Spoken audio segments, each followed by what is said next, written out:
Hi అండి. 100 ఏళ్లు జీవించడం గొప్ప కాదు, ఆ 100 ఏళ్లు సమాజపు చీకట్లతో పోరాడుతూ వెలుగులు నింపడం గొప్ప. ఆయనే భారతరత్న మహర్షి దోండో కేశవ్ కర్వే.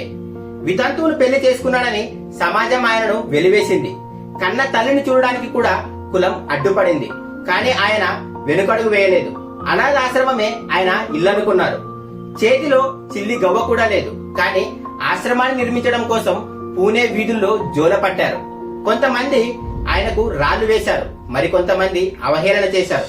కానీ అలసిపోకుండా మైళ్ల కొద్దీ నడిచి నిధులు సేకరించిన అలుపెరుగని బాటసారి ఆయన.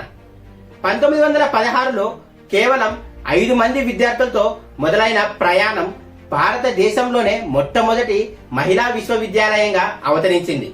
స్త్రీ విద్య అనే మొక్కకు ఆయన తన రక్త మాంసాలతో ప్రాణం పోశారు. కాలం ఆయనకు దాసోహమంది. బ్రతికుండగానే పోస్టల్ స్టాంపుపై ముద్రించబడిన అరుదైన ధృవతార ఆయన. 100 ఏళ్ల వయసులో భారతరత్నగా నిలిచిన నిత్య విద్యార్థి. ఒకప్పుడు కర్వే గారిని సమాజం పిచ్చోడు అంది. కానీ ఆ పిచ్చితోనే ఆయన లక్షల మంది మహిళల జీవితాల్లో వెలుగులు నింపారు. 104 ఏళ్ల సుదీర్ఘ ప్రయాణంలో ఆయన మనకు నేర్పింది ఒక్కటే: మనం నమ్మిన సిద్ధాంతం కోసం ప్రపంచాన్నే ఎదిరించవచ్చు అని. అలాంటి మహనీయుడికి ప్రగాఢ నివాళులు అర్పిస్తూ ఈ వీడియోకి ఒక లైక్ కొట్టండి. అలాగే ఇలాంటి మరిన్ని వీడియోల కోసం మన ఛానల్ ను సబ్స్క్రైబ్ చేసుకోండి. Thanks for watching.